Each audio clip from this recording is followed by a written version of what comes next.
Hi there. Thank you for joining us. This is always a little nerve-wracking in this moment because I can't see or hear you at all, and I have to trust that it is in fact streaming correctly and that there is an audience there. And I just have to kind of believe it, which is awesome and kind of strange. And hey, we'll see how this all goes. Thank you so much for joining us today. COVID-19 has made things quite strange for the performing arts, as I'm sure you can imagine. We're all trying to figure out how to still tell stories and be together, even if we can't physically be together.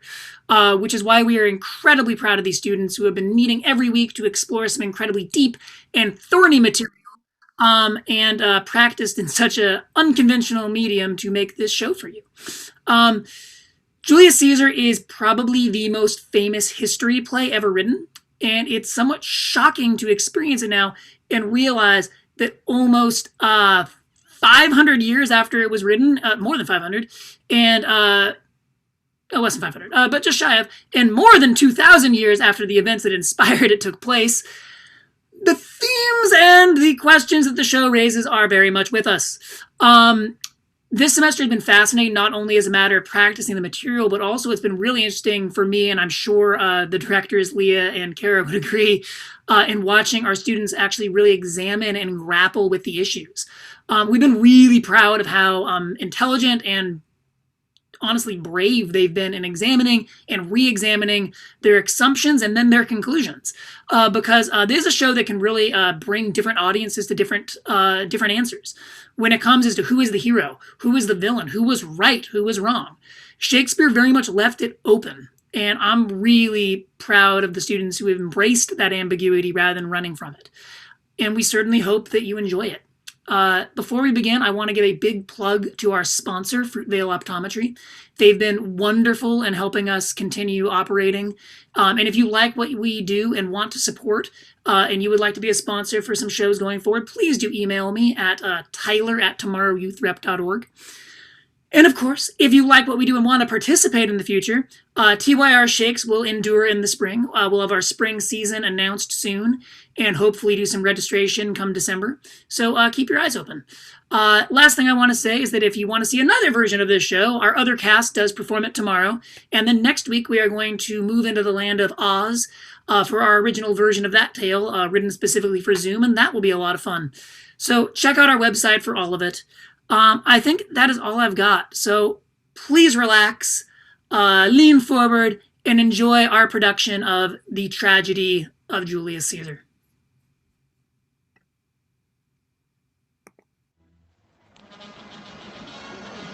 Good evening. Well, already they're saying tonight it was the biggest military celebration in the nation's capital since World War II. 200,000 enthusiastic spectators watched a parade. He only suffered 200 casualties. He also says that 39,000 men from Pompey's army were either killed or captured. Hardware was moving. Was under attack and protested against today's celebration, but they drew spectators lined the streets, most with the same message. We're here just to say thank you and to celebrate. We know that Caesar's losses were superficial and Pompey's were The catastrophic. protesters were arrested and taken away. But the overall mood, Bob, was overwhelmingly celebratory and upbeat. The biggest fireworks display in history. He also says that 39,000 men from Pompey's army were either killed or captured. Hardware was moving. Was under attack and protested against today's celebration, but they drew spectators.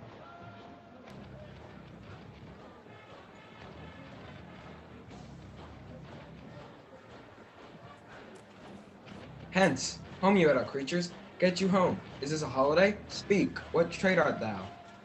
Truly, sir, in respect of a fine workman, I am but what you would say a cobbler. But wherefore not in thy shop today? Why dost thou lead these men about the streets? Truly, sir, to get their, to wear out their souls, to get myself into more work. But we must make holiday to see Caesar and rejoice in his triumph. Wherefore rejoice? What conquest brings he home? O you hard hearts! O you crewmen of Rome! Knew you not Pompey? Many a time and oft have you climbed up to walls and battlements to see great Pompey pass the streets of Rome. And do you now put on your best attire? And do you now call out a holiday? And do you now strew flowers in his way that comes in triumph over Pompey's blood? go you down that way towards the capital. This way I will disrobe the images. If you find them decked with ceremonies, these glowing feathers plucked from Caesar's wing will make him fly in ordinary pitch and help him soar above the view of men, and keep us all in servile fearfulness.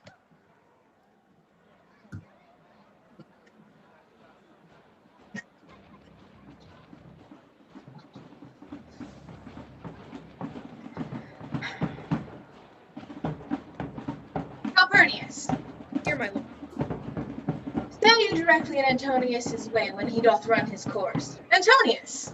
Caesar, my lord. Forget not in your speed, Antonius, to touch Calpurnius, for our elders say the barren touched in this holy chase shake off their sterile curse. I shall remember. When Caesar says, do this, it is performed. Caesar! Huh? Who calls? Bid every noise be still. Peace, yet again. Who in the press calls? I hear a tongue, shriller than all music. Cry, Caesar, speak. Caesar is turned here. Beware the Ides of March. What wretch is that? A soothsayer bids you beware the Ides of March. Set them before me, let me see their face. What sayest thou to me now? Speak once again. Beware the Ides of March. Ah, they are a dreamer. Let us leave them. Pass.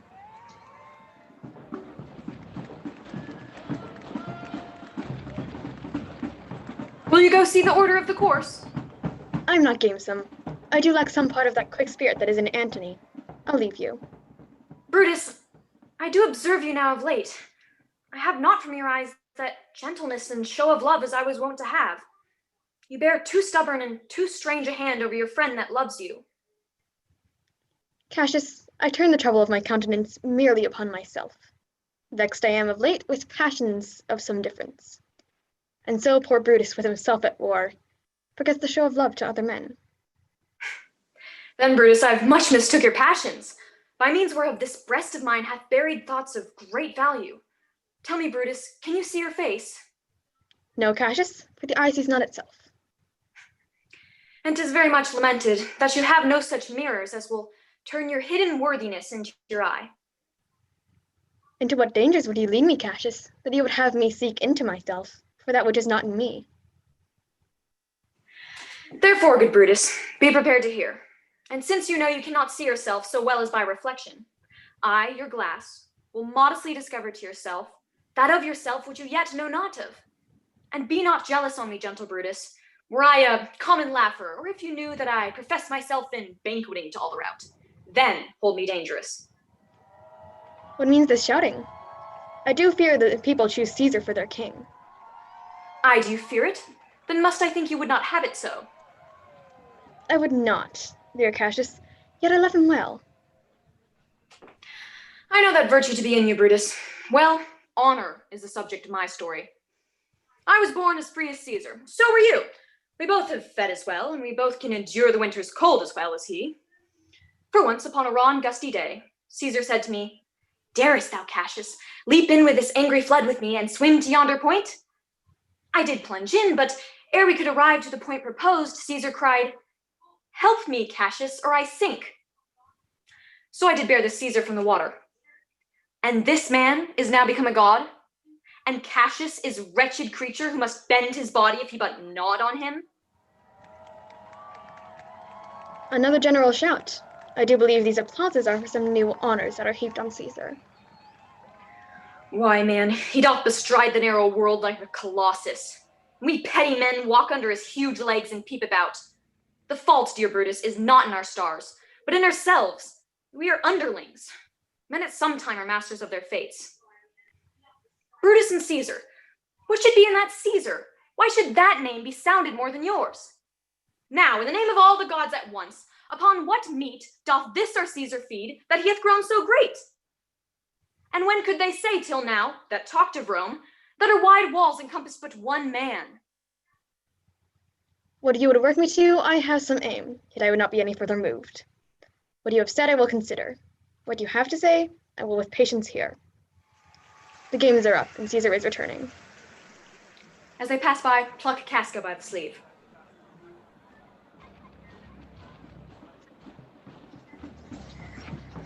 Antonius! Caesar! Let me have about me men that are fat. Yon Cassius has a lean and hungry look. He thinks too much. Such men are dangerous. Fear him not, Caesar. He is not dangerous. He is a noble Roman, and well given. Would he were fatter. He thinks too much. He is a great observer, and looks quiet as a decent man. He loves no plays as thou dost, Antony. He hears no music. Such men as see never be at hard seas whilst they behold it greater than themselves, and therefore are they very dangerous. I'd rather tell thee what is to be feared than what I fear, for always I am Caesar. Now, come by my right hand. This ear is deaf, and tell me what thou truly thinkst.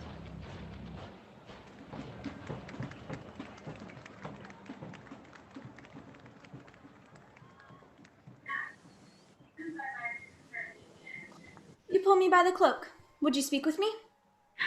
Casca, tell us what has chanced today that Caesar looks so sad. Why, you were with him, were you not? I should not then ask what Casca hath chanced. Why, there was a crown offered him, and being offered him, he put it by with the back of his hand. And then the people fell, a-shouting. And what was the second noise for? Why, for that too, and the third too. Was the crown offered him thrice? Who offered him the crown? Marc Antony. He put it by once, but for all that, to my thinking, he fain would have it. He put it by a second time, and he refused it a second time. But to my thinking, he loathed to lay his fingers off it. He offered it a third time, and he put it the third time by, and still, as he refused it, the rabblement hooted and clapped their chapped hands, and uttered such a deal of stinking breath that it almost choked Caesar, for he swooned and fell down. 'Tis very like he hath the falling sickness. No, Caesar hath it not. But you and I and honest Casca, we have the falling sickness. I know not what you mean by that, though I am sure he fell down. 3 or 4 wenches where I stood cried, alas, good soul. But no heed to be taken of them. If Caesar had stabbed their mothers, they would have done no less. And after that, he came thus sad away? Aye. Did Cicero say anything? Aye, he spoke Greek. To what effect? It was Greek to me. I come with more news too. Marullus and Flavius, for pulling scarves off Caesar's images, are put to silence.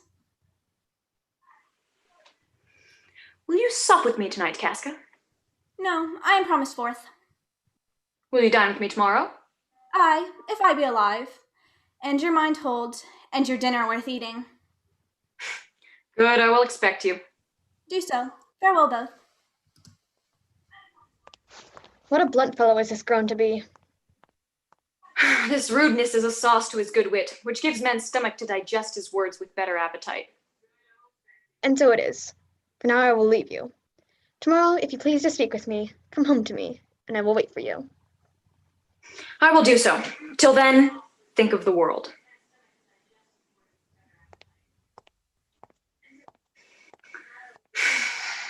Well, Brutus, thou art noble.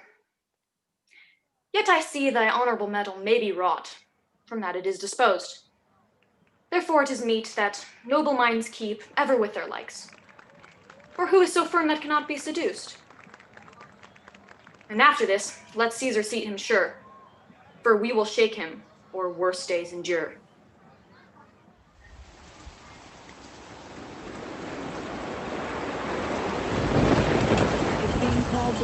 A fierce hailstorm this afternoon has left a Severe thunderstorms have brought floods. Did these storms come out of the blue? The Weather Bureau there were a 1 in 50 thunderstorms, 60-year event like this.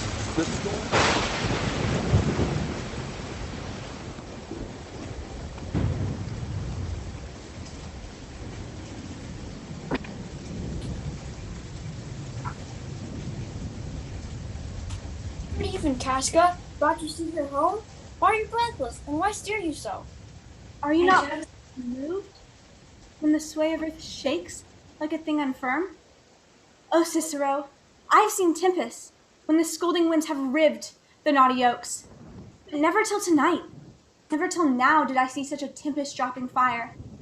Either there is a civil strife in heaven, or else the world, too saucy with the gods, incenses them to send destruction. Why, saw you anything more wonderful?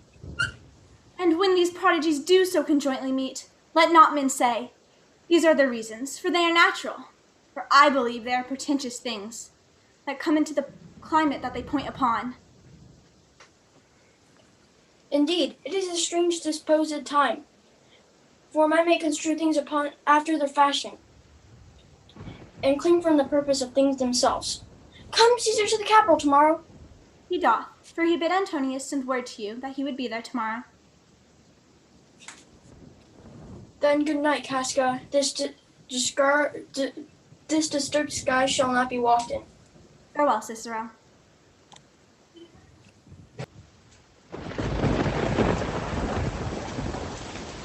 Who's there? A Roman. Casca, by your voice. Your ear is good, Cassius. What night is this? A very pleasing night to honest men. Whoever knew the heavens menace so? Those that know the earth so full of faults. For my part, I've walked about the streets, submitting me unto the perilous night. I did present myself even in the aim and very flash of it. Wherefore do thou tempt the heavens? It is a part of men to fear and tremble when the almighty gods by token send some dreadful heralds to astonish us. But if you would consider the true cause, why all these fires, all these gliding ghosts? Why, you shall find that heaven hath infused them with these spirits, to make them instruments of fear and warning unto some monstrous state. It is Caesar that you mean, is it not, Cassius? Let it be who it is, for Romans now have the thews and limbs like to their ancestors, but woe the while our fathers' minds are dead. Indeed, they say that the senators tomorrow mean to name Caesar as a king, and he shall wear his crown in sea and land, and every place, save here in Italy. I know where I will wear this dagger then. Cassius from bondage will deliver Cassius. No stony tower nor walls of beaten brass can be retentive to the strength of a spirit. And if I know this, know all the world besides. That part of tyranny I do bear, and can shake off at pleasure. So can I, though every bondman in his hand bears the power to cancel his captivity. And why should Caesar be a tyrant then? Poor man, I know that he would not be a wolf, but that he sees the Romans are but sheep. He were no lion, were not Romans' hinds. What trash is Rome, what rubbish and what offal, when it serves for the base matter to illuminate so vile a thing as Caesar? But, oh grief, where hadst thou led me? Perhaps I speak this before a willing bondman. You speak to Casca, and to such a man that is no fleering telltale. Take my hand, and I shall put this foot of mine as far as who goes farthest. There's a bargain made. Now know you, Casca, I have moved already some certain of the noblest minded Romans to undergo with me an enterprise of honorable, dangerous consequence. Stand close a while, here comes one in haste. 'Tis Cinna, I do know him by his gait. He is a friend. Cinna, where haste you so? To find out you, who's that, Metellus, Cimber? 'Tis Casca, one incorporate to our attempts. Am I not stayed for? I'm glad on it. What a fearful night is this. There's 2 or 3 of us have seen strange sights. Am I not stayed for? Tell me. Yes, you are. Oh, Cassius, if you could but win the noble Brutus to our party. Be you content, good Cinna. Repair to Pompey's Portia, you shall find us. Is Metellus Cimber there? He's gone to seek you out at your house. Well, I will hie then. Come, Casca. You and I will yet ere day see Brutus at his house.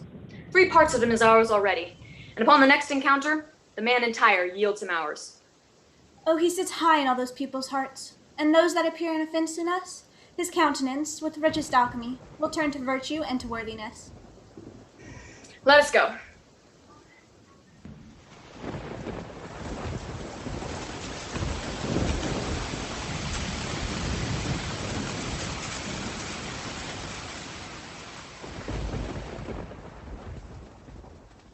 What, Lucius, how? the progress of the stars, could guess count here today. Lucius, I say, would it were my fault to sleep so soundly. Called you, my lord? Get me a taper in my study, Lucius. I will, my lord. It must be by his death. And for my part, I know no personal cause to spurn at him. But for the general, he would be crowned. How that might change his nature, there's the question. 'Tis a common proof that lowliness is young ambition's ladder. But once he attains the utmost round, looks on the clouds, scorning the base degrees by which he did ascend. So Caesar may. And therefore, think him as a serpent's egg, which hatched would, as his kind, grow mischievous, and kill him in the shell. The taper burneth in your closet, sir. Is that tomorrow, boy, the Ides of March? I know not, sir. Look in the calendar and bring me word. I will, sir. Shall Rome stand under one man's awe? My ancestors did from the streets of Rome the Tarquin drive, and he was called a king.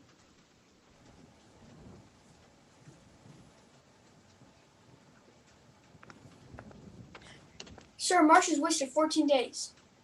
'Tis good. Go back to bed. 'Tis not near day.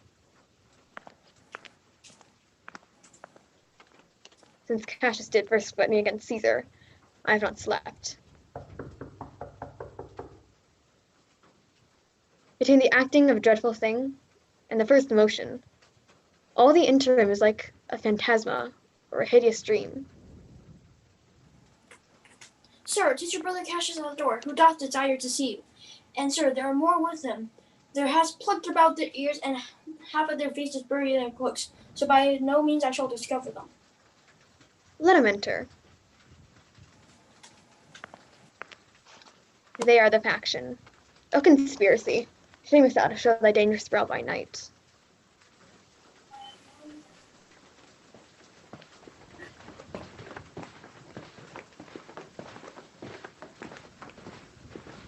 Good morrow, Brutus. Do we trouble you? I have been awake this hour, up all night. Know I these men that come with you? Yes, every man of them. This Casca, this Cinna, and this Metellus Cimber. You are all welcome. Oh, what a time you have chose out, Metellus, to wear a kerchief. Would you were not sick? I am not sick, if Brutus have in hand any worthy exploit in thy name of honor. Shall I entreat a word? Here lies the east. Doth not the day break here? No. Oh, pardon, sir, it doth, and yon grey lines that fret the clouds are messengers of day. No, you will both admit that you are deceived. For here, as I point my hand, the sun arises. Give me your hands all over, one by one. Yes, let us swear a resolution. No, not an oath. Swear priests and cowards and men cautious. Do not stain the even virtue of our enterprise, to think that our cause did need such an oath. If these motives be weak, let us break off betimes, and every man hence to his idle bed. But what of Cicero? Shall we sound him? I think he will stand very strongly with our cause. Let us not leave him out. Oh, let us have him, for his silver hairs will purchase us a good opinion and buy men's voices to commend our deeds. It shall be said, his judgment ruled our hands. Our youths and wildness shall know what appear, but all be buried in his gravity. No, he will never follow anything that other men begin. Let us leave him out, then. Indeed, he is not fit. Shall no man else be touched but only Caesar? Metellus, well urged. It is not meet. Marc Antony, so well beloved of Caesar, shall outlive Caesar. We shall find him a shrewd contriver. Let Antony and Caesar fall together. Our course will seem too bloody, Caius Cassius, to cut the head off and then hack the limbs, like wrath and death and envy afterwards. Let us be sacrificers, not butchers, Caius. We all stand against the spirit of Caesar, and in the spirit of men there is no blood. Oh, that we could come across the spirit of Caesar and just not dismember. But alas, Caesar must bleed for it. And gentle friends, let's kill him boldly, not wrathfully. This shall make our seem necessary, and not envious. Where in the common eyes we shall be seen as perjurers, not murderers. And for Mike Antony, think not of him, for he can do no more than Caesar's arm when Caesar's head is off. Yet I fear for him, for his engrafted love he bears to Caesar. There is no fear in him. Let him not die, for he will live and laugh at this hereafter. The clock hath stricken 3. 'Tis time to part. But it is doubtful yet whether Caesar will come forth today or no, for he is superstitious grown of late. Never fear that. If he be so resolved, I can o'ersway him. For he loves to hear of unicorns betrayed with trees, of lions with toils and men with flatterers. But when I tell him he hates flatterers, he says he does, being then most flattered. Let me work, for I will give him his true bent and bring him to the capital. The morning's upon us. Brutus, we believe you. And men, disperse yourselves. But let's not forget all we have said, and tomorrow show yourselves true Romans. Good gentlemen, look fresh and merrily. Let not our looks put on our purposes. Set on your foot, and with a heart new fired I follow you. Sufficeth that Brutus leads me on.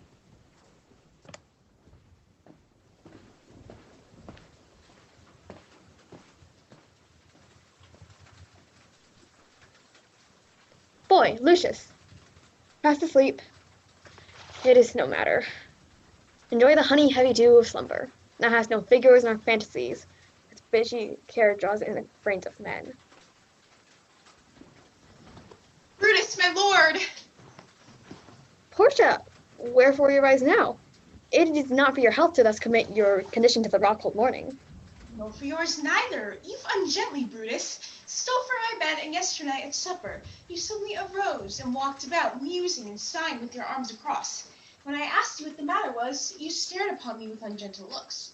I urged you further, then you scratched your head and too impatiently stamped with your foot. Yet I insisted, yet you answered not, and with an angry wafture of your hand gave sign for me to leave you, so I did, fearing to strengthen that impatience, and hoping it was but an effective humor, and could it work so much upon your shape, as it hath much prevailed on your condition. I should not know you, Brutus. Dear my lord, make me acquainted with your cause of grief. I am not well in health, and that is all. Brutus is wise, and were he not in health, he would embrace the means to come by it. Why, so I do. Good Portia, go to bed. What, is Brutus sick, and will he steal from his wholesome bed to dare the vile contagion of the night to add unto his sickness? No, my Brutus, you have some sick offense within your mind. Upon my knees I charm you, by my once commended beauty, by all your vows of love, and by that great vow which did incorporate and make us one, that you unfold to me, yourself, your half, why you are heavy, and what men tonight have had resort to you, for there have been some 3 or 4 who did hide their faces even from darkness. Kneel not, gentle Portia.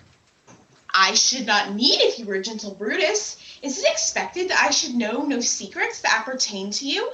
Am I yourself, as it were, to keep with you at meals, comfort your bed, and talk to you sometimes? Dwell I but in the suburbs of your good pleasure? If it be no more, Portia is Brutus's harlot, not his wife. You are my true and honorable wife, as dear to me as the ruddy drops that visit my sad heart. If this be true, then should I know this secret? I have made strong proof of my constancy, giving myself a voluntary wound here in the thigh. Can I bear that with patience and not my husband's secrets? O ye immortal gods, render me worthy of this noble life. By and by I will divulge the secrets of my heart.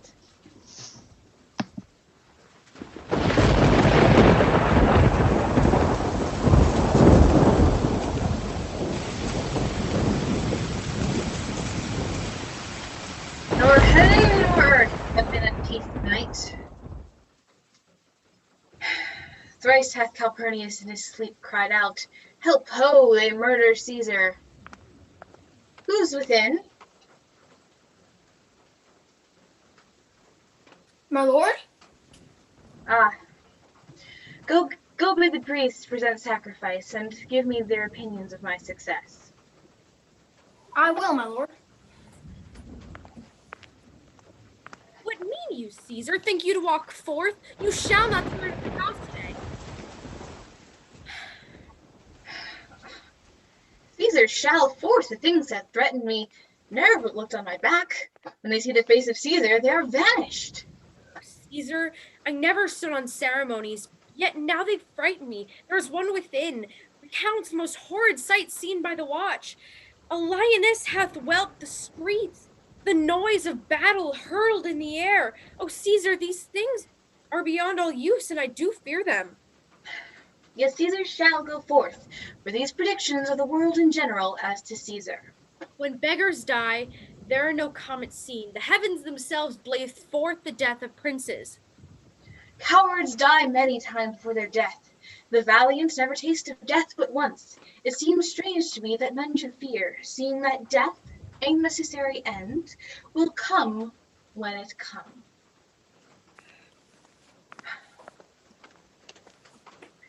What say the augurs? They would not have you stir forth today. They plucked the entrails of an offering forth, and they could not find a hurt within the beast. The gods do this in shame of cowardice. Caesar should be a beast without a heart if he stay at home today for fear. No, Caesar shall not. Danger knows full well that Caesar is more dangerous than he. Alas, my lord, your wisdom is consumed in confidence. Do not go forth today. Call it my fear that keeps you in the house, and not your own. We'll send Marc Antony to the Senate house, and he shall say you are not well today. Marc Antony shall say I am not well today, and for that humor I will stay home. Here's Metellus Cimber. He shall tell them so. Caesar, all hail. Good morrow, worthy Caesar. I come to fetch you for the Senate house. And you are come in a very happy time to bear my greetings to the senators, and tell them I will not come today. Cannot is false, and that I dare not falser. I will not come today. Tell them so, Metellus. Say he is sick. Shall Caesar send a lie? Metellus, go tell them Caesar will not come. Most mighty Caesar, let me know some cause, lest I be laughed at when I tell them so. The cause is my will. I will not come. That is enough to satisfy the Senate. But for your private satisfaction, because I love you, I will let you know. Calpurnius here, my husband, stays me at home. He dreamt tonight he saw my statua, which like a fountain with 100 spouts did run red pure blood, and many lusty Romans came smiling and did bathe their hands in it. And these does he apply for warnings. This dream is all amiss and interpreted. It was a vision fair and fortunate. Your statue spat in blood in so many pipes, in which so many smiling Romans bathed. It signifies that you, great Rome, shall suck reviving blood. And in this way, you have well expounded it. And know it now. The Senate have concluded to give this day to crown mighty Caesar. If you shall send them word you will not come, their minds may change. If Caesar hide himself, shall they whisper among themselves, Lo, Caesar is afraid.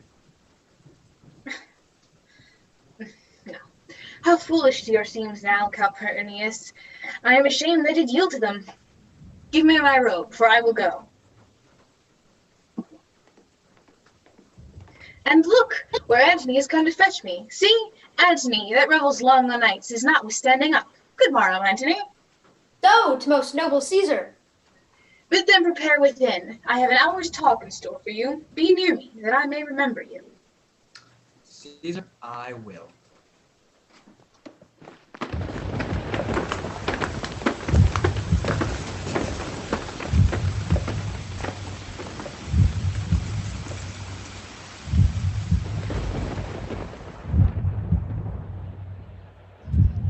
Prithee, boy, run to the Senate house. Stay not to answer, but get thee gone.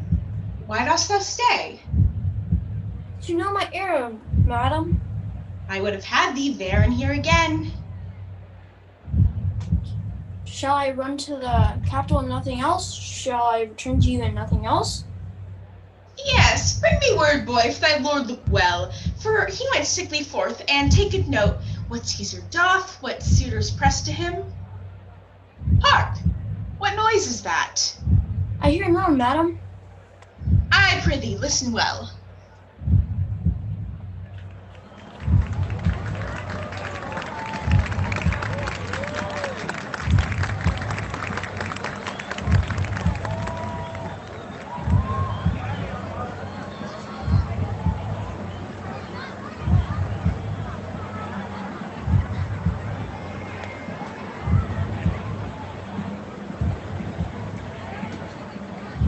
Hail Caesar! Hear me now! Beware of Brutus. Take heed of Cassius. Come not near Casca. Have an eye on Cinna. Mark well Metellus Cimber. In all these men there is but one mind, and it is bent against Caesar. Metellus doth desire you to read. At your best leisure, this is. O Caesar, hear mine first, for mine's a suit that touches Caesar nearer. Hear it, great Caesar! What touches us ourselves shall be last served.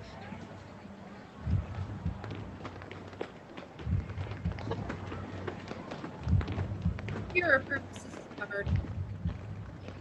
Cinna, be constant. For look, Caesar smiles and doth not change. Trombonius knows his time. For, look you, Cinna, he draws Marc Antony out of the way. Casca, you were the first that raised your hand.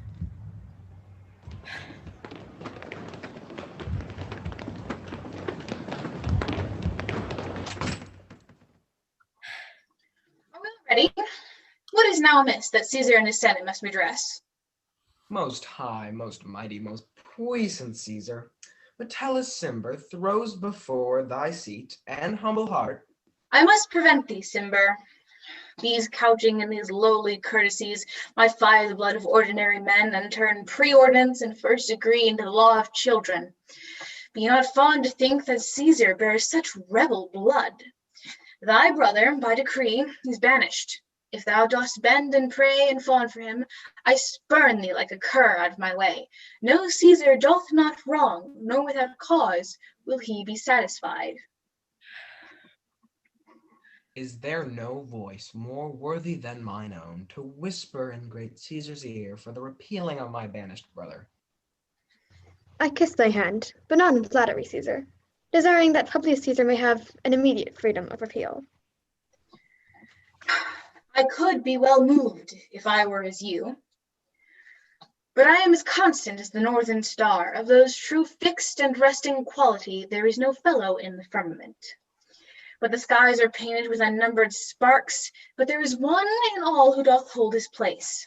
So in the world 'tis furnished well with men, and men are flesh and blood and apprehensive. Yet in the number I do know but one, unshaked of motion, and that I am he. Let me little show it, even in this, that I was a constant. Cimber should be banished, and constant do remain to keep him so. Oh, Caesar. Hence, wilt thou lift up Olympus? Great Caesar. Doth not Brutus bootless kneel? Speak. Hands for me.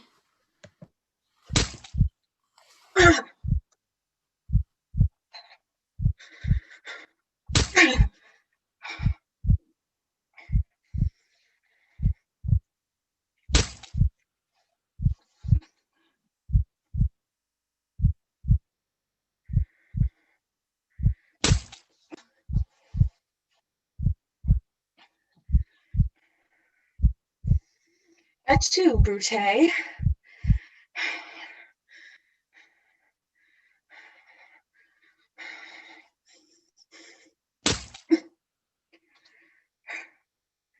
Caesar falls.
That's what it's all. That's all Okay, this so is. they've been purged. Now the military's purging them. Does sound like a coup. It is not a coup. It does sound like a coup. The army getting state radio I would like you to say that saying the situation remains fluid. It cannot confirm whether or not a military coup is underway. Who should be the head of that? Taking over. They have said they've been taking over. Let me finish.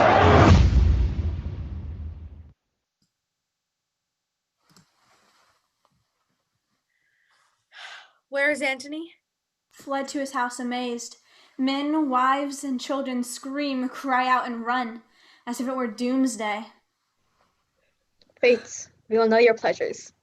And we shall die, we know. 'Tis but the time, and drawing days out that men stand upon. How many ages hence shall this be our lofty scene be acted over and over, in states unborn and accents yet unknown? How many times shall Caesar bleed in sport, no worthier than dust? So often as that shall be. So often shall the not of us be called, the men that gave their country liberty. Soft, who comes here? Metellus with a word? If Brutus will vouchsafe that Antony may safely come to him, and be so resolved, how Caesar hath deserved to lie in death, so well as Brutus living, but will follow the fortunes and affairs of noble Brutus, so says Antony. Tell him, so please him come into this place. He shall be satisfied, and by my honor depart untouched. I'll fetch him presently. Welcome, Marc Antony.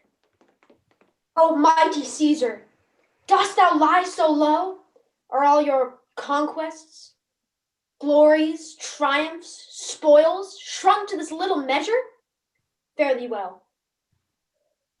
I know not, gentlemen, I know not what you intend. Who else must be let blood? Who else is rank? If I myself, there is no hour so fit as Caesar's death hour. I do beseech ye, if you bear me hard, fulfill your pleasure. Live 1,000 years, and never shall I find myself so apt to die. O Antony, beg not your death of us. Our hearts you see not, they are pitiful. To you, our swords have leaden points.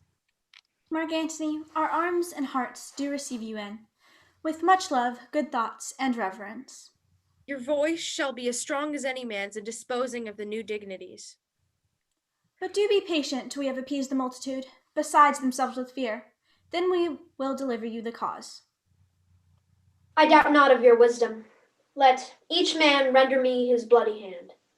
First, Marcus Brutus, do I shake with you. Next, Caius Cassius, do I take your hand. Now yours, Metellus. Yours, Cinna. And my valiant Casca, yours. Gentlemen all, alas, what shall I say? My credit now stands on such slippery grounds that one of two bad ways you must conceit me. Either a coward or a flatterer. That I did love thee, Caesar, oh, 'tis true, if thy spirit look upon us now.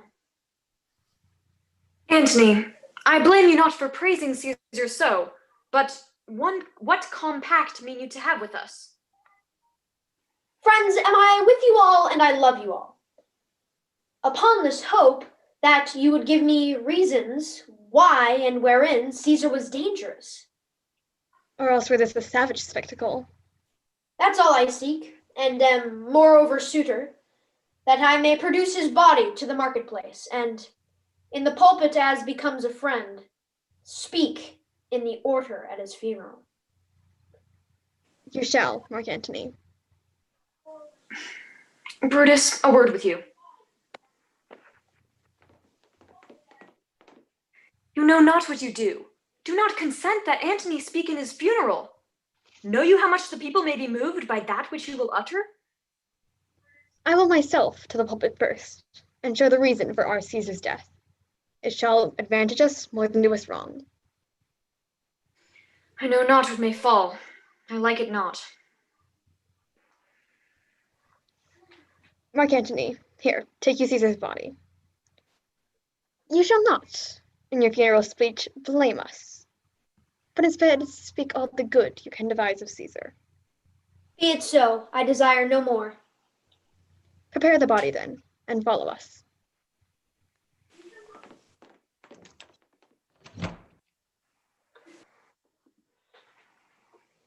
Oh, pardon me, thou bleeding piece of earth, that I am meek and gentle with these butchers.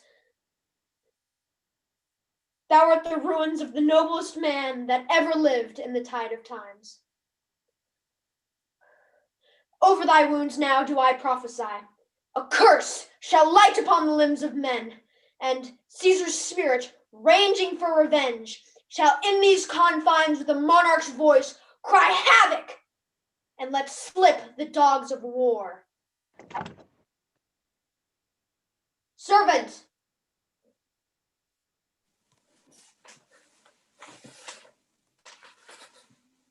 You serve Octavius Caesar, do you not? I do, Mark Antony. Caesar did right for him to come to Rome. He did receive his letters and is now coming. Post back and tell him what hath chanced. Here is a mourning Rome, a dangerous Rome. No Rome of safety for Octavius yet. And yet stay a while. Tomorrow shall I try in my oration how the people take the cruel issues of these bloody men.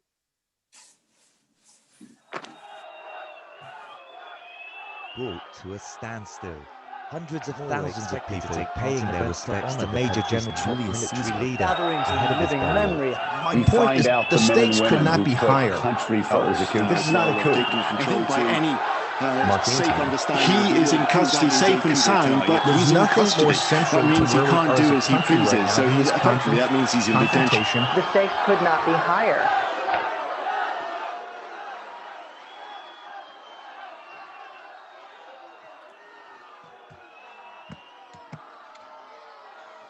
I will hear Brutus speak.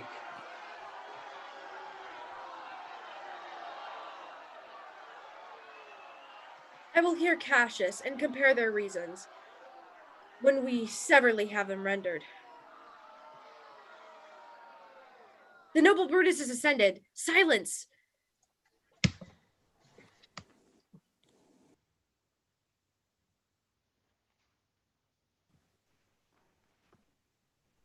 Romans, countrymen, and lovers, hear me for my cause, and be silent, that you may hear. If there be any in this assembly, any dear friend of Caesar's, to him I say that Brutus's love for Caesar was no less than his. If then that friend demand why Brutus rose against Caesar, here is my answer. Not that I loved Caesar less, but that I loved Rome more. As Caesar loved me, I weep for him. As he was valiant, I rejoice at it. As he was fortunate, I honor him. But as he was ambitious, I slew him. There are tears for his love, joy for his fortune, honor for his valor, and death for his ambition. Who is here so base who would be a bondman? If any, speak, for him have I offended. Who is here so rude that would not be a Roman? If any, speak, for him have I offended. Who is here so vile that will not love his country? If any, speak, for him have I offended. I pause for a reply.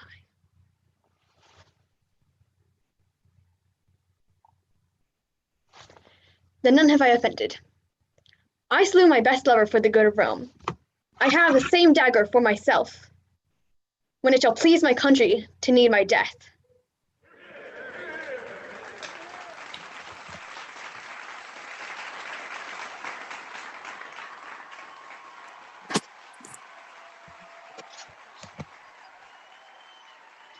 This Caesar was a tyrant. Yea, that's certain. We are blessed that Rome is rid of him.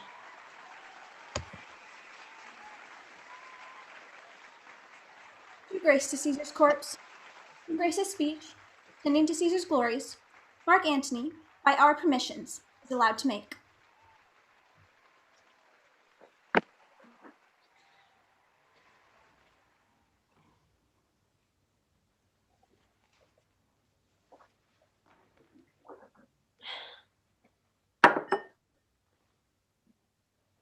Friends, Romans, countrymen, lend me your ears. I come to bury Caesar, not to praise him. The evil that men do lives after them. The good is oft interred with their bones. So let it be with Caesar. The noble Brutus hath told you that Caesar was ambitious. If it were so, it was a grievous fault, and grievously hath Caesar answered it. Here, under leave of Brutus and the rest, for Brutus is an honorable man, so are they all honorable men. Come I to speak at Caesar's funeral. He was my friend, faithful and just to me. Yet Brutus says he was ambitious, and Brutus is an honorable man. But when the poor have cried, Caesar hath wept. Ambition should be made of sterner stuff. Yet Brutus says he was ambitious, and Brutus is an honorable man. You all did see that upon the Lupercal I thrice presented him a kingly crown, that he did thrice refuse. Was this ambition? Yet Brutus says he was ambitious, and Brutus is an honorable man. I speak not to disprove what Brutus spoke. I have come to speak what I do know. You all did love him once, not without cause. What cause withholds you then to mourn for him? Bear with me.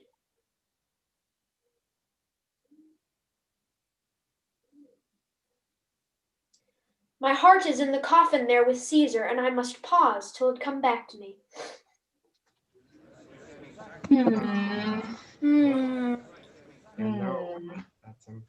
He's got a point. Oh, ye masters, if I were disposed to stir your hearts and minds to mutiny and rage, I should do Brutus wrong and Cassius wrong, who are, as you know, both honorable men. I will not do them wrong. I'd rather choose to wrong the dead, to wrong myself and you, than to wrong such honorable men whose daggers have stabbed Caesar. Head. That's not right. If you have tears, prepare to shed them now. You all do know his mantle. I remember the first time ever Caesar put it on. Look, in this place ran Cassius's dagger through. See what a rent the envious Casca made. Through this the well-beloved Brutus stabbed. For as you know, Brutus was Caesar's angel.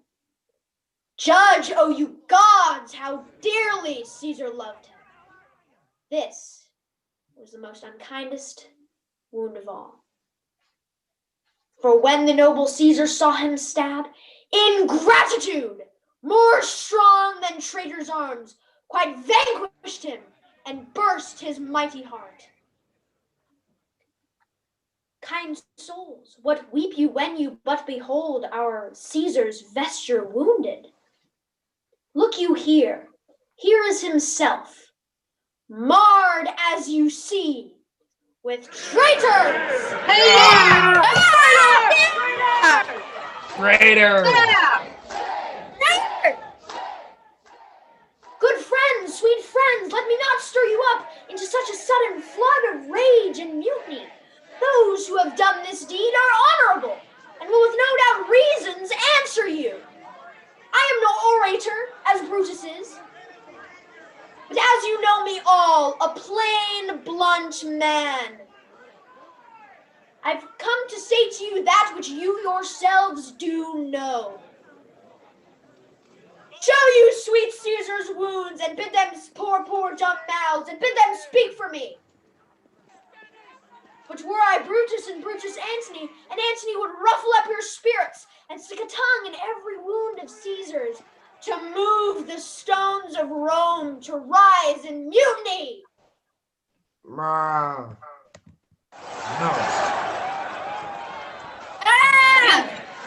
No, we hate mutiny.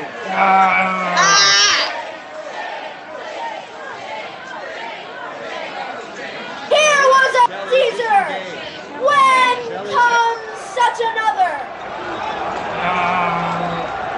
Oh, traitors, villains! We will be next! It will burn the house of Brutus!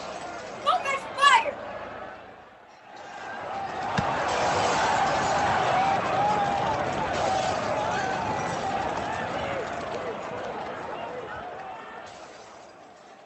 Now let it work. Mischief thou art afoot. Take thou what course thou wilt.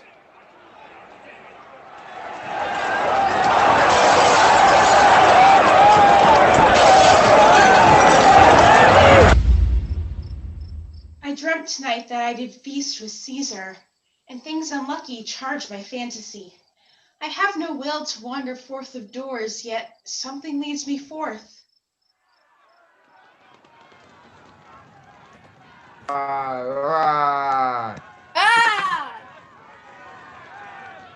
What is your name? Whither are you going? Are you a married man or a bachelor? What is my name? Whither am I going? I say, I am a bachelor. As much as say, there are fools that marry. You will bury a bang for that. Please, I'm going to Caesar's funeral. As a friend or an enemy? As a friend. Your name, sir, truly. Truly, my name is Cinna. Tear him to pieces. He's a conspirator. I'm Cinna the poet. I'm Cinna the poet. Tear him for his bad verses. Tear him for his bad verses. I am not Cinna, a conspirator. It is no matter. His name is Cinna. Pluck but his aim at his heart and turn him going. Tear him! Tear him! Come for him! Go firebrands! To Brutus, to Cassius! Burn all! Some to Metellus' house, and some to Casca, some to Cinna's. Away! Go! Yeah!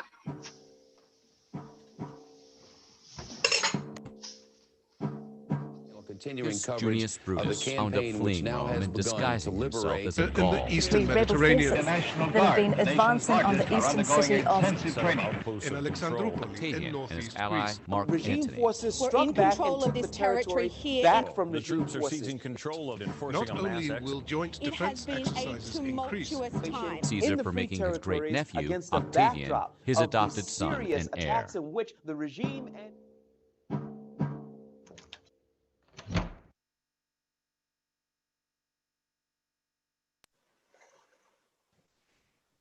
These many then shall die. Their names are pricked.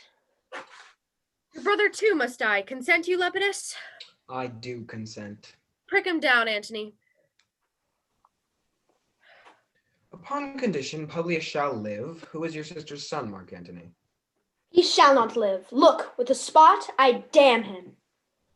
But Lepidus, go you to Caesar's house. Fetch the will hither. And together we can determine how to cut off some charge and legacies. What, shall I find you here? Or here, or at the Capitol. This is a slight unmeritable man, meant to be sent on errands. Is it fit, this threefold world divided, that he should stand one of the three to share it? So you thought him and took his voice who should be pricked to die in our black sentence and prescription.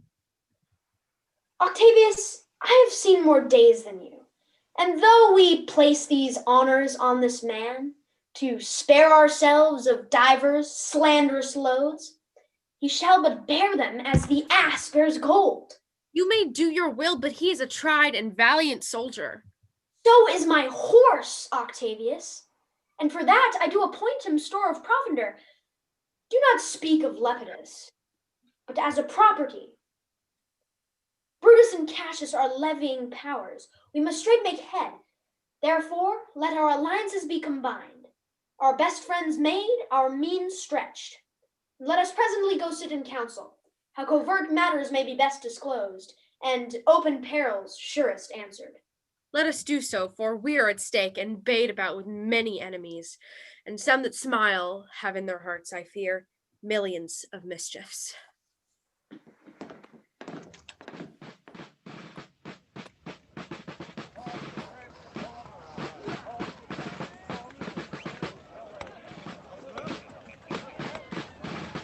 Stand, ho! What now, Lucius? Is Cassius near? He's at hand, and Pindarus has come to do salutation for your master. Your master, Pindarus, hath given me worthy cause to wish things done undone. But if he be at hand, I shall be satisfied. I do not doubt but that my master will appear such as he is, full of regard and honor. A word, Lucius. How we received you, let me be resolved. With courtesy and with respect enough, but not with such familiar instances. He hath used of old. Thou hast described a hot friend cooling. Marc, he has arrived!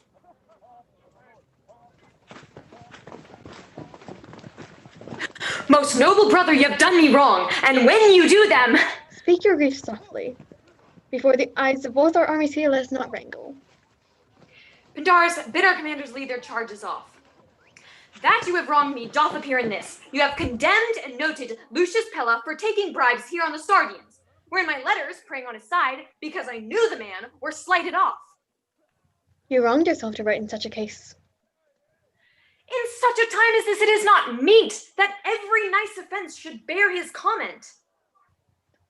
Let me tell you, Cassius, you yourself are much condemned to have an itching palm, to sell and mart your offices for gold. An itching palm? You know that you are Brutus that speak this, or by the gods, this speech were else your last. The name of Cassius honors this corruption, and chastisement doth therefore hide his head.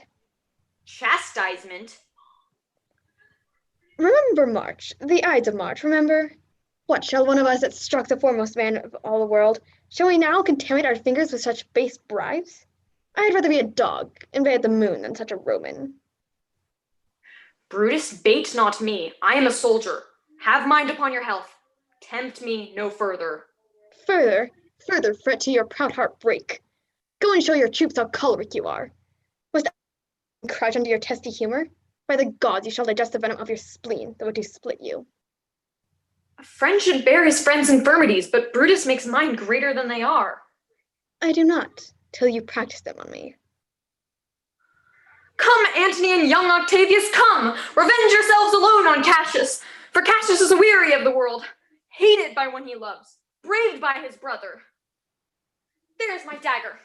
Strike as thou didst at Caesar, for I know, when thou didst hate him the worst, thou lovedst him better than thou ever lovedst Cassius. Sheathe your dagger. O Cassius, you are yoked with a lamb that bears flint, anger bears fire. Hath Cassius lived to be but mirth and laughter to his Brutus, when grief and blood ill-tempered vexeth him?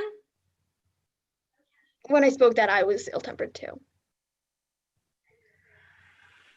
Do you confess so much? Give me your hand. And my heart too. Have you not love enough to bear with me when my rash humor makes me forgetful? Yes, Cassius. Lucius, a bowl of wine. Oh, Cassius, I am sick of many griefs. Of your philosophy you make no use if you give place to accidental evils. No man bears sorrow better. Portia is dead. Portia? She is dead. Oh, what an insupportable and touching loss! Upon what sickness? Impatient of my absence, and grief that young Octavius and Marc Antony have made themselves so strong, with this she fell distract, and her attendants absent swallowed fire. O ye mortal gods. Speak no more of her. Give me a bowl of wine, Lucius, and as I bury all unkindness.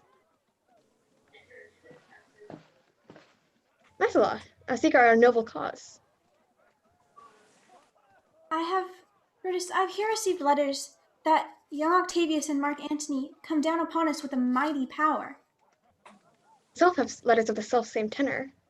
Yet, I bear an addition, that by prescription and bills of outlawry, Octavius, Lepidus, and Antony have hereby killed 100 senators, Cicero being one. Cicero won? Cicero is dead. Well, to our work alive then. What do you think of marching to Philippi presently? 'Tis better that the enemy seek us. So shall he waste his means, weary his soldiers? The people twixt Philippi and this ground do stand but in a forced affection. The enemy, marching along by them shall make a fuller number up. Hear me, good brother. We have tried the utmost of our friends. The enemy increaseth every day. There is a tide in the affairs of men, and we must take the current when it serves, or lose our ventures. Then, with your will, go on. We'll along ourselves and meet them at Philippi. Good night, good brother.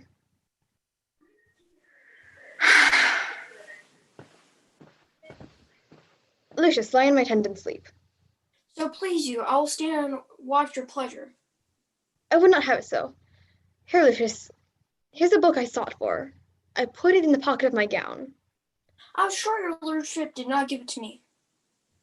Bear with me, boy, I am much forgetful. It is my duty, sir. I should not urge thee past thy might. I know that young bloods look for a time of rest. I have slept, my lord, already. And it was well done, and thou shalt sleep again. Good boy, good night.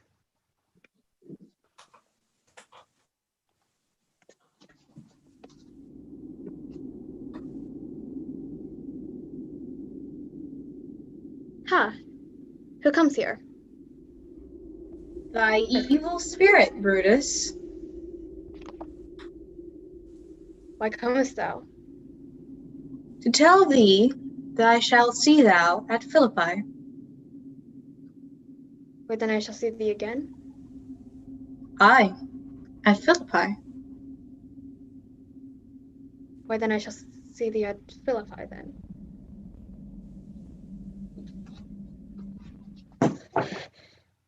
Lucius, awake! My lord? Didst thou see anything? Nothing, my lord.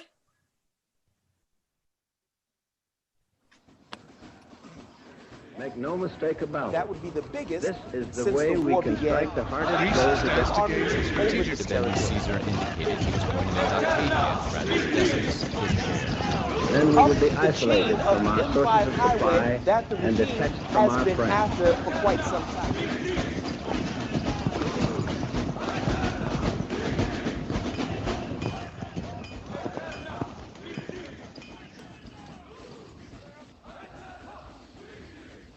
Now, Antony, our hopes are answered.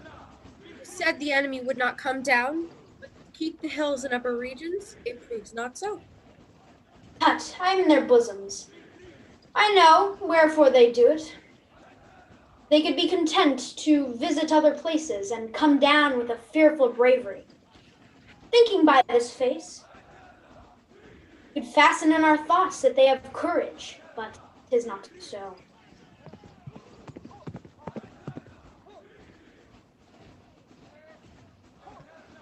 Prepare you. The enemy comes on in gallant show.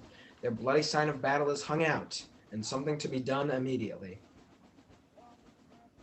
Octavius, lead your battle softly on the left hand of this even field. Upon the right hand, I keep thou the left. Why dost thou cross me in this exigent? I do not cross you, but I will do so.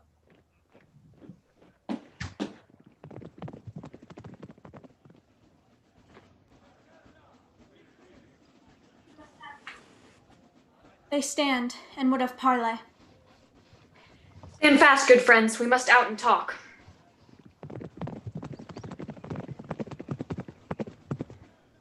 Words before blows. Is it so, countrymen? Not that we love words better, as you do.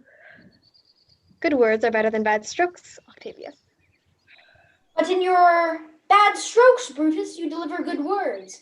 Witness the hole you made in Caesar's heart, crying, long live, hail Caesar. Antony, the posture of your blows are yet unknown. As for your words, they rob the highbees and leave them honeyless. Not stingless too. Come, come, the cause if arguing make us sweat, the proof of it will turn red or drops. Look, I draw a sword against conspirators. When think you the sword goes up again? Never till Caesar's the 3 and dirty words be well avenged, or till another Caesar have added slaughter to the sword of traitors. Octavius, thou canst not die by traitors' hands, unless you bring them with thee. So I hope. I was not born to die on Brutus's sword. A peevish schoolboy, worthless of such honor, joined with a masker and reveler. Old Cassius, still! Come, Antony, away! Defiance, traitors, hurl we in our teeth. If you dare not fight today, come to the field. If not, when you have stomachs.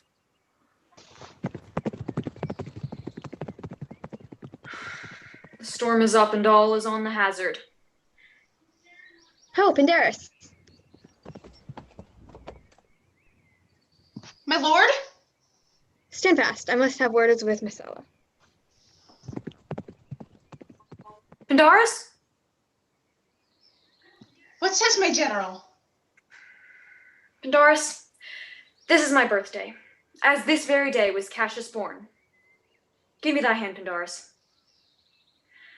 Against my will, I'm compelled to set, upon one battle, all our liberties.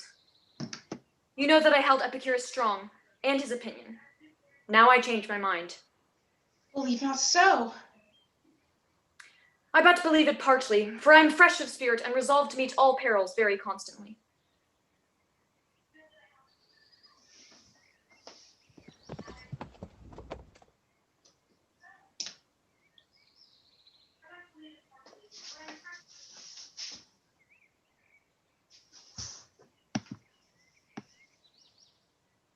Now, most noble Brutus, if we do lose this battle, then this is the very last time that we shall speak together. What are you then determined to do? I did blame Cato for the death that he did give himself. I know not how, but I find it cowardly and vile. Then if we lose this battle, you are contented to be led in triumph through the streets of Rome? No, Cassius, think not. But this same day, what we end the work which the Ides of March did begin, and whether we shall see each other again, I know not. If we do, then we shall smile. If not, then this parting was well made. Why then, lead on. Oh, that a man might know the end of this day's business ere it come. But it sufficeth that the day will end, and then the end is known. Come, ho, away.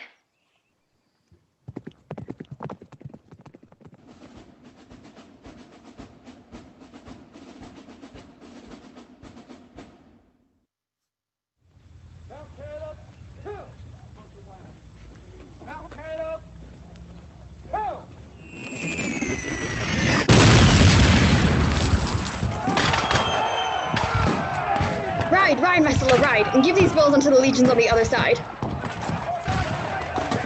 Sit down once. I do perceive but a cold demeanor in Octavius's wing. Ride, Messala, let them all come down.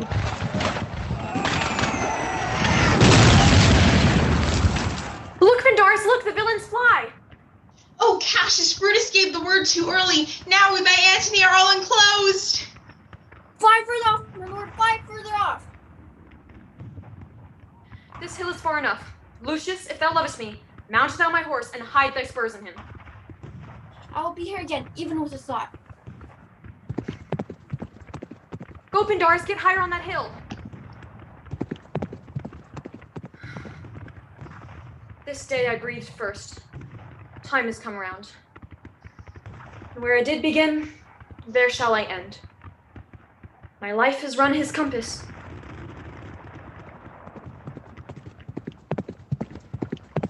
Oh, my lord! What news? The enemy is close around! Come hither, Sirrah. In Parthia did I take thee prisoner. And then I swore thee, saving of thy life, that whatsoever thou did bid thee do, thou shouldest attempt it. Come now, keep thine oath. Here, take thou the hilts. And when my face is covered, as 'tis now, guide thou the sword. Caesar, thou art revenged, even with the sword that killed thee. So I am free, yet wouldst thou not have been. Durst I have done my will. O Cassius! Far from this country Pindarus shall run, where no Roman shall take note of him.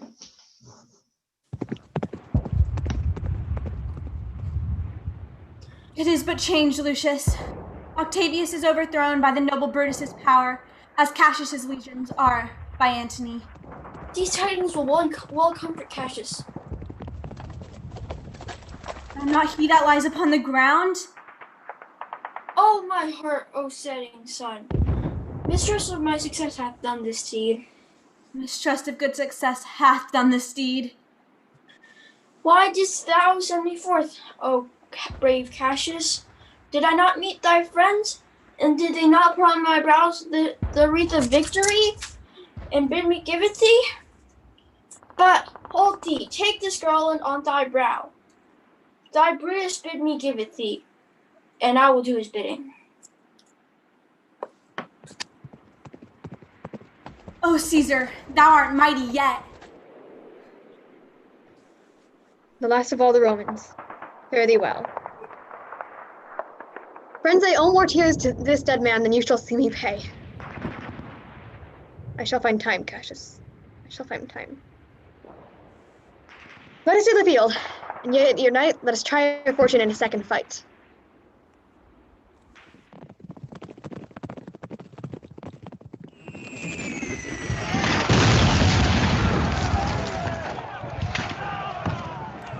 Yet, countrymen, oh yet hold up your heads! Who will go with me? I will proclaim my name throughout the field.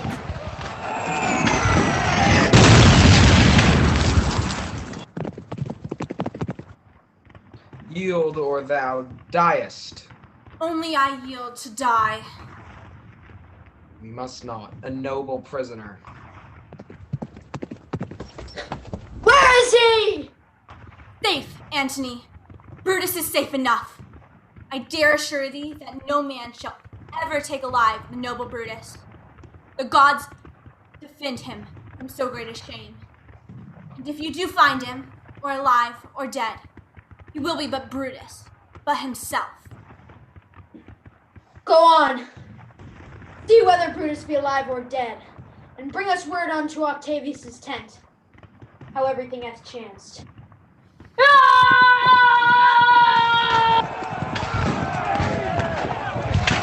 The vast majority is now controlled by... Antony continued to extend his defenses down in the mountains. There were no complicated maneuvers, and some of it is just extremely Brutus, fierce. two sides, pushing against Brutus like their lives depended.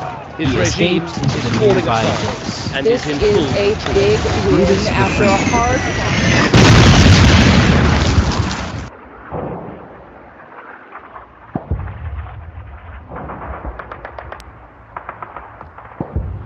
Come, poor remains of friends. Rest on this rock. What says my lord? The ghost of Caesar hath appeared to me. I know my hour is come. Not so, my lord. Nay, I'm sure it is, Lucius. Thou seest the world, Lucius, how it goes. Our enemies have bait us to the pit. There's no way to jump in ourselves. Then tarry till they push us. Hold on my sword hilts. That is not an office for a friend, my lord. Fly, my lord, fly! There is no tarrying here! My heart doth joy that in all my life I found no man, but he is true to me.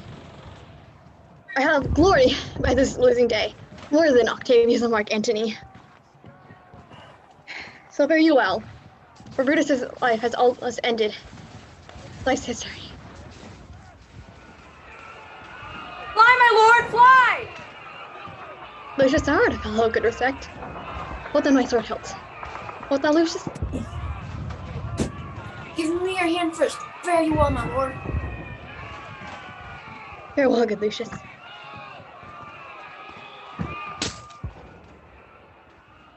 Good Caesar. Now be still. I killed not thee with half so good a will.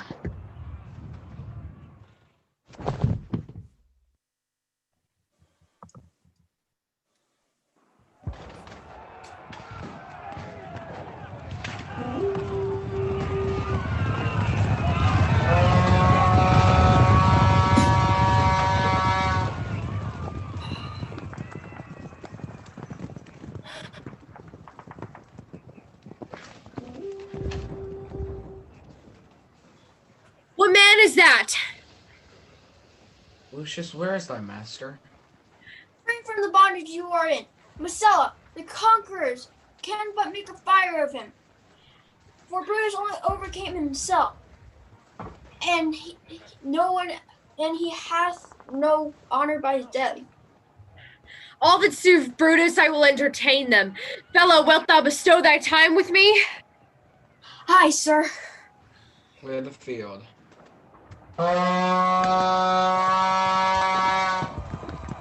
This was the noblest Roman of them all.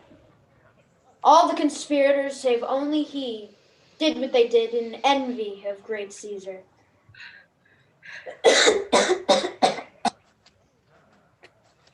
He only, in a general, honest thought, and common good for all, made one of them. His life was gentle, and the elements so mixed in him that nature might stand up and say to all the world, this was a man. According to his virtue, with all respect and rites of burial, most like a soldier, ordered honorably. So call the field to rest. Let us away to part the glories of this happy day.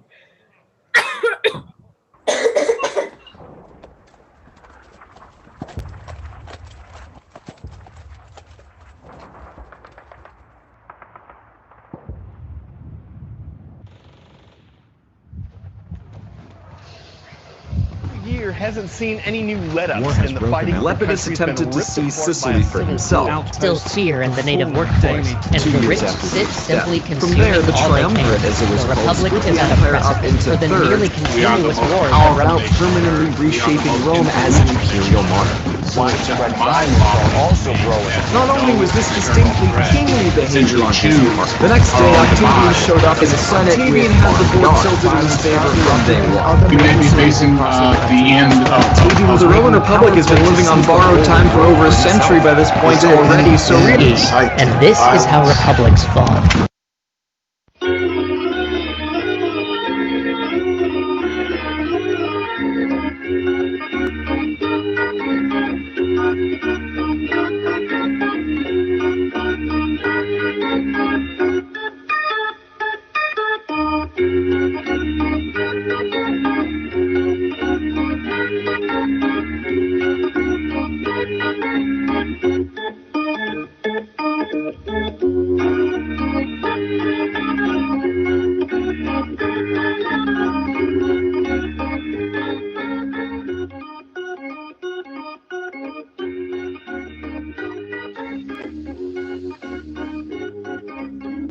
Thank you so much for everybody who joined us. Please give a round of applause, even though we can't hear it. It's nice. We get the vibe.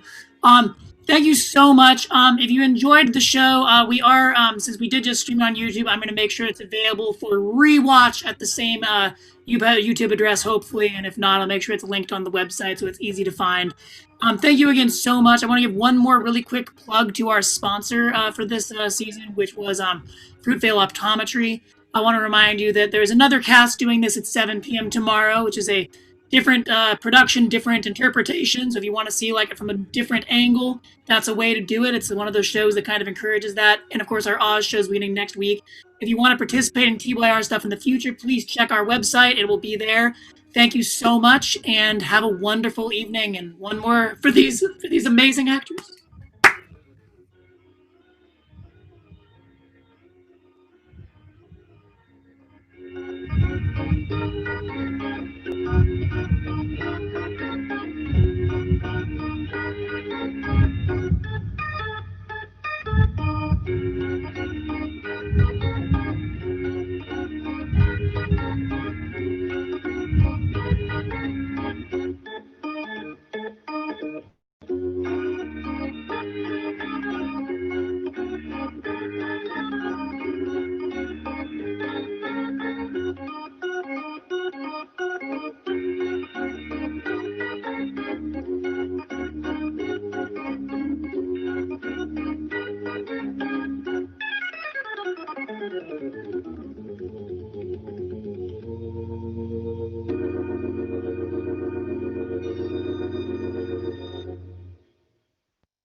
Is he?